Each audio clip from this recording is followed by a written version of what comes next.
La parole est à Monsieur Pierre Dharréville.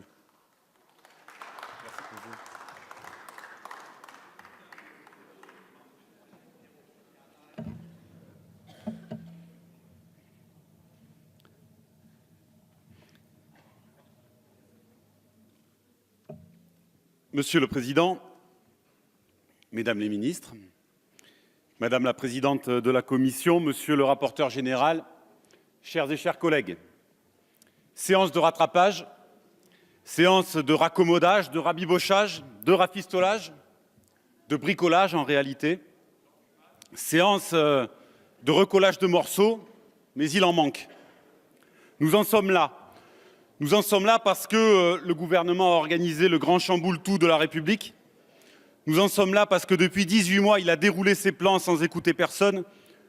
Nous en sommes là plus fondamentalement parce que le choix a été fait d'une accélération libérale, d'une cascade de brutalité sociale, d'une avalanche de cadeaux de Noël pour les plus fortunés et les grands propriétaires du monde en toute saison, financés sur les deniers du plus grand nombre, des salariés, des retraités, des privés d'emploi.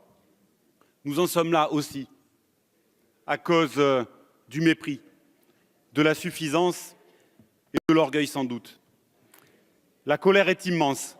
C'est une colère sociale, une colère démocratique, une colère de classe, une colère du refus de l'injustice, une soif d'intense égalité, une affirmation de dignité.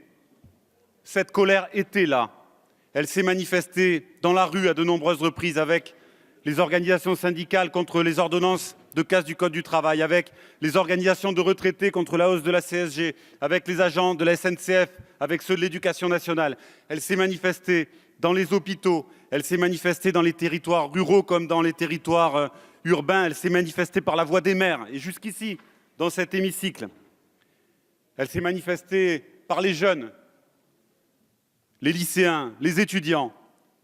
Mais c'était aussi une colère sourde, silencieuse, une colère que l'on avait renoncé à faire entendre, une colère que l'on gardait pour soi, chez soi, en soi, une colère que l'on croyait presque coupable. Cette colère a pris forme, elle a pavoisé la France de gilets jaunes sur les ronds-points, au pare-brise des voitures. Elle a surgi, inattendue, immaîtrisée parfois. Ce qui cimente ces femmes et ces hommes et qui habitent profondément la société française, c'est bien cette revendication de justice sociale et fiscale, cette revendication de pouvoir d'achat, de pouvoir de vivre, cette revendication de progrès social et démocratique. Et c'est cela que vous avez réveillé par votre politique. Alors, le président de la République a dit « ce sont 40 années de malaise qui ressurgissent ». Et il a raison. Le Premier ministre a dit « cette colère, elle vient de loin ». Et il a raison. Mais cela ne les exonère pas de leur responsabilité immense dans la dégradation de la situation du pays. Ils ont raison parce que ce sont bien ces décennies de libéralisme échevelé qui ont mis notre pays, l'Europe et le monde dans cet état. C'est bien cette conquête méthodique de richesse, de biens communs, de pouvoir par les forces de l'argent qui a mis notre pays, l'Europe et le monde dans cet état. C'est bien la domination d'un tout petit nombre de grands propriétaires, de grands financiers, de grands actionnaires qui ont mis notre pays, l'Europe et le monde dans cet état. C'est ce culte de la Rolex à 50 ans, du mérite reconnu à quelques-uns, de la compétition de tous, contre l'exigence de la vraie liberté, celle qui ne s'achète pas, de la vraie égalité, celle qui s'en remet même pas à la chance, de la vraie fraternité, celle qui se défie des frontières.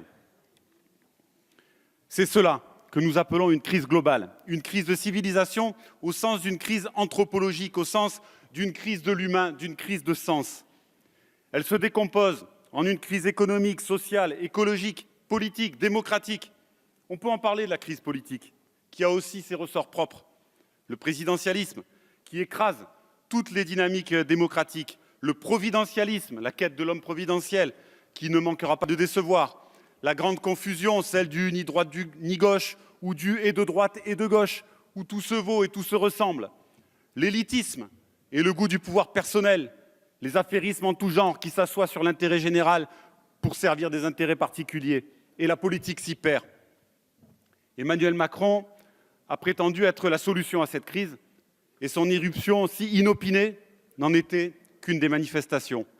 Car il ne peut y avoir d'issue sans remettre en cause les carcans libéraux, la marchandisation du monde, l'accaparement des avoirs et des pouvoirs par un si petit nombre. Est-ce vraiment de ce malaise? Est-ce vraiment de tout ce malaise dont nous parlons? Sans doute, a déclaré le président de la République, sans doute n'avons-nous pas su depuis 1 an et demi y apporter une réponse suffisamment rapide et forte.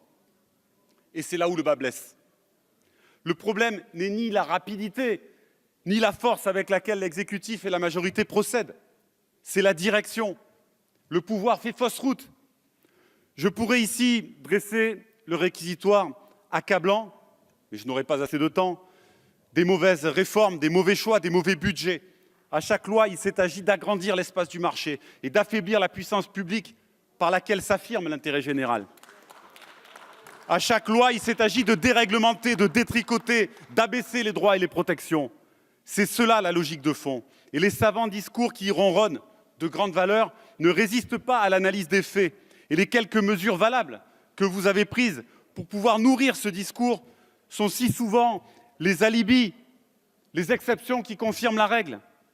Elles vous sont d'un grand secours rhétorique et peuvent produire leur effet ici, dans nos passes d'armes, à cette tribune. Mais qui trompe-t-elle? À part vous-même. Et encore, par toujours, car je ne vous fais pas l'injure de penser que vous n'êtes pas aussi traversé d'interrogations. Il faut donc ne pas se contenter de renvoyer les responsabilités sur les temps d'avant. Il faut immédiatement en tirer les leçons, immédiatement opérer les remises en cause et les changements de cap. Et là encore, le bât blesse. Comme il est difficile de manger son chapeau, vous voici néanmoins contraint de le faire. Mais incorrigiblement, de le faire sans le faire. Nous y sommes habitués. Vos budgets nous étaient annoncés comme les budgets du pouvoir d'achat. Voilà 1 an que vous prétendez rendre du pouvoir d'achat aux Françaises et aux Français. Voilà 1 an que vous recyclez les explications savantes, que vous jouez au mécano, que vous reliez des tuyaux, que vous montez des usines à gaz, que vous faites de la mousse, que la main droite reprend ce que la gauche a donné. Voilà 1 an que nous dénonçons l'enfumage, les tours de passe-passe, les coups de bonneteau. En fait, vous êtes des prestidigitateurs, des magiciens, des artificiers dans l'âme. Vous êtes plein de trucs et d'astuces, de lumières qui surgissent et s'évanouissent, de pirouettes. Mais les ficelles sont grosses et tout le monde l'a compris et tout le monde le ressent au cœur de son existence, dans le réel. Le mentalisme perd son pouvoir quand on en connaît les ressorts. Nous avons vertement critiqué vos choix budgétaires. Nous avons dans le même temps formulé de nombreuses propositions alternatives. Vos choix sont clairs. Ils consistent à servir les premiers de cordée, à faire patte douce avec les puissants, à distribuer l'argent public sans condition aux grands décideurs économiques. Vous avez supprimé l'impôt sur la fortune. J'ai critiqué cela l'autre jour et j'ai été traité de jaloux. Mais c'est là que vous vous trompez. Je ne veux pas être de leur cénacle. Je veux la justice et la dignité, car l'argent qu'ils ont en trop, d'autres l'ont en moins. C'est de l'enfer des pauvres qu'est fait le paradis des riches, disait Victor Hugo. Celles et ceux qui manifestent ne sont pas des envieuses et des envieux. Ils pointent du doigt l'injustice. Ils ne comprennent pas comment le travail d'un PDG de multinationale peut valoir tant de fois plus que celui d'un ouvrier ou d'un salarié. Ils ne comprennent pas comment, en étant payé aussi grassement, on peut encore avoir l'idée de se lancer dans la fraude fiscale. Ce n'est pas une question de jalousie, c'est une question de dignité. Vous avez cette année doublé le CICE. Les effets de ce dispositif sont déjà d'une grande faiblesse avérée. Ils profitent surtout aux gros qui ne se précipitent pas pour assumer leurs responsabilités sociales, bien au contraire. Vous avez vissé dans le crâne cette idée que le travail coûterait trop cher. Comment pouvez-vous ensuite vous étonner que le pouvoir d'achat soit en berne? Il faut affronter le dumping social, le combattre. Il faut refuser cette spirale sans fin. Vous dites vouloir que le travail paye et en réalité, vous n'en faites rien. Vous vous trompez quand vous dites que les gilets jaunes veulent moins d'impôts. Celles et ceux que j'ai rencontrés veulent que chacun contribue à sa juste mesure et ils veulent des services publics de qualité et ils veulent être rémunérés correctement et pleinement pour leur travail. Nous avons un système de financement de l'État qui est profondément injuste. la TVA représente la moitié des ressources fiscales. L'impôt sur le revenu est si peu progressif. La contribution du capital a été sans cesse réduite au point que l'on paye aujourd'hui moins de contributions sur les dividendes que sur les salaires. Les TPE et PME payent nettement plus que les grands groupes multinationaux en proportion. Vous n'affichez pas la volonté nécessaire d'aller chercher avec les dents l'argent de la fraude et de l'évasion fiscale. Reste encore la charge de la dette qui représente près de la moitié du déficit annuel et vient grossir les avoirs et les pouvoirs des banques. Et il faut s'y attaquer. C'est un tout autre budget de l'État dont nous avons besoin. C'est un tout autre budget de la sécurité sociale qu'il nous faut pour relever les défis de notre temps. Or, vous avez choisi là aussi une politique d'assèchement au lieu de concentrer les ressources pour faire face à la crise profonde de l'hôpital public, aux défis de la perte d'autonomie, aux enjeux de la sécurisation des parcours de vie. La compression permanente des dépenses de santé et des dépenses sociales est l'un des facteurs qui a nourri cette colère légitime. Et ce faisant, vous avez abîmé le lien entre la sécurité sociale et ses propriétaires. Vous avez voulu supprimer la cotisation pour soi-disant rendre du pouvoir d'achat, rémunérer le travail. C'est donner à la fois le salaire pour le mois et le salaire pour la vie. Cette part de cotisation qui vient financer l'assurance maladie, la retraite ou encore l'assurance chômage. Alors, il nous est aujourd'hui proposé de revenir sur cette si mauvaise loi de financement de la sécurité sociale que l'Assemblée nationale a adoptée. Et franchement, c'est une idée. Voilà même une idée qu'elle est bonne. Il nous est aujourd'hui proposé de prendre des mesures d'urgence économique et sociale. Il eût fallu de véritables corrections. Vous avez préféré la contention et la contorsion. Vous refusez d'augmenter le SMIC et les salaires. C'est pourtant la meilleure manière d'augmenter le pouvoir d'achat et de rémunérer le travail. Cela, dites-vous, aurait des effets négatifs sur l'emploi.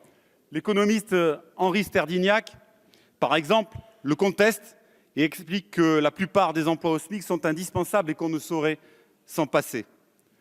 Vous préférez subventionner les bas salaires, vous préférez que le contribuable, qui est parfois aussi le salarié, paye à la place de l'entreprise. Et ce faisant, vous épargnez les bénéfices qui sont soustraits à la rémunération du travail. La part des richesses captées par le capital a cru, je crois, de 8% ces 20 dernières années. Vous choisissez en réalité de financer le travail par une prestation sociale. La prime d'activité ne sera pas versée à tous ceux et celles qui touchent le SMIC ou alentour, et beaucoup risquent de déchanter. C'est le symbole des artifices avec lesquels on finit par se brûler les doigts. Vous laissez donc se déprécier le travail. Vous refusez d'augmenter les pensions de retraite et, à minima, de les réindexer sur l'augmentation du coût de la vie. Cette mesure consiste donc à rendre à une partie des retraités ce que vous leur avez pris l'année dernière. Où est l'augmentation de pouvoir d'achat dans cette mesure ? En réalité, c'est mieux que si c'était pire.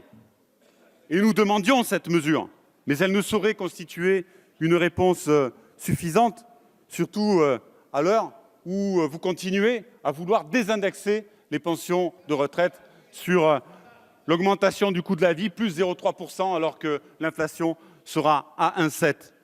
Vous en rajoutez une couche sur les heures supplémentaires désocialisées et défiscalisées. Le message est clair, pour gagner votre vie correctement et dignement, vous n'avez qu'à travailler plus. Et encore, si vous le pouvez, et si votre entreprise vous le propose. Enfin, vous employez la même méthode pour la prime exceptionnelle de fin d'année, en refusant de l'ériger en principe obligatoire pour vous en remettre au bon vouloir du patron roi qui décidera de son octroi, de son montant, de ses modalités. Ce plan donc n'est pas à la hauteur, d'autant plus qu'il laisse de côté des salariés pauvres à temps partiel subis, les bénéficiaires de prestations sociales désindexées, les agents de la fonction publique dont le point d'indice ne clignote même plus. Ce plan n'est donc non seulement pas à la hauteur, mais il est en plus financé dans les grandes largeurs par celles et ceux auxquels il est censé bénéficier. Où vont se faire les économies ? Et au final, qui va payer ? Ce plan n'est non seulement pas à la hauteur, mais il part dans la mauvaise direction. Il renonce aux mesures pérennes de justice sociale pour se fondre dans le moule libéral que vous n'arrivez pas à briser. Ce moule libéral d'ailleurs qui continue à aggraver notre relation à la planète et à nous empêcher d'affronter le défi écologique, le défi environnemental au niveau où il le faudrait. Ce plan n'engage pas non plus les nouvelles dynamiques sociales nécessaires. J'entendais ici, voici quelques jours, dans cet hémicycle, ce chant choral. On l'a dit, on l'a fait, avec des grandes répétitions.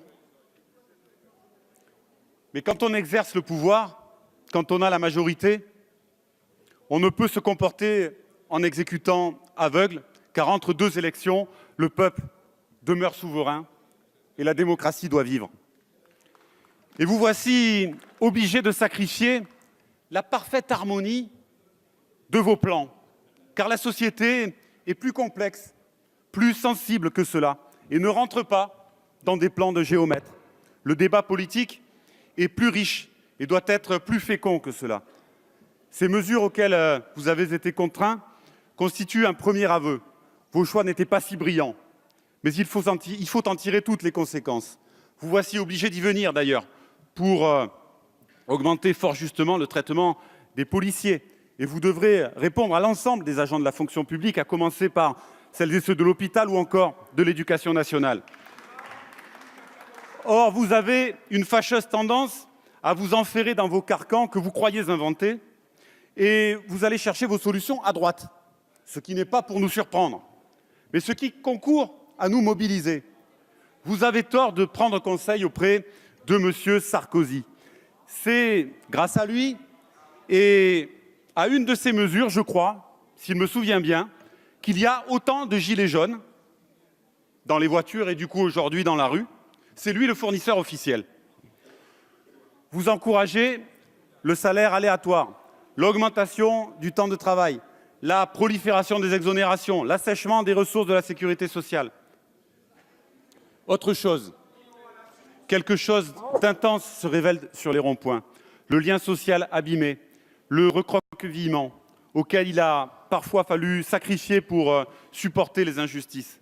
Et quelque chose de réjouissant peut-être est à naître là, le plaisir de se retrouver, de se connaître et d'agir ensemble. De ce mouvement que des forces dangereuses ont cherché à dévoyer sans y parvenir, il faut, je crois, faire une force pour notre pays. Alors nous sommes interrogés avec mes collègues du groupe GDR, avec les députés communistes. Faut-il rejeter ces mesures, notamment ce maigre recul sur la CSG? Nous le demandions depuis le début. Nous demandions la suppression de cette disposition d'augmentation de la CSG pour les retraités. Faut-il acter ce geste comme une première victoire? Nous souhaitons, nous, que s'ouvre un grand débat, et ce texte aurait pu et dû le permettre. Mais le choix qui a été fait de déclarer nos amendements, nos propositions hors sujet, nous amène à considérer que nous ne pouvons pas prendre les bonnes décisions aujourd'hui, celles qui sont attendues, espérées, revendiquées. Et cela nous amène à considérer que c'est votre texte qui est hors sujet. C'est ce qui nous amène à en demander le rejet pour en refaire un autre, car nous pensons qu'il faut revoir profondément vos budgets. Nous ne voulons pas en rester là, nous ne voulons pas laisser à penser que nous acceptons cette conclusion. Nous en appelons à de vraies réponses aux questions posées, à cette question sociale qui s'est invitée sur la table alors que vous ne le souhaitiez pas. Vous appliquez la règle des 3 E, embrouille, entourloupe, emberlificotage. Ce projet de loi précipité est donc un trompe-l'œil, autrement dit c'est un leurre et nous ne sommes pas des calamars. Vous nous dites que vos mesures viennent résoudre la crise. Charles Dickens écrivait dans Les aventures de Monsieur Pickwick « Si je connaissais la vie aussi peu que cela, je mangerais mon chapeau et sa boucle avec ». Merci, Monsieur Pierre Dharréville.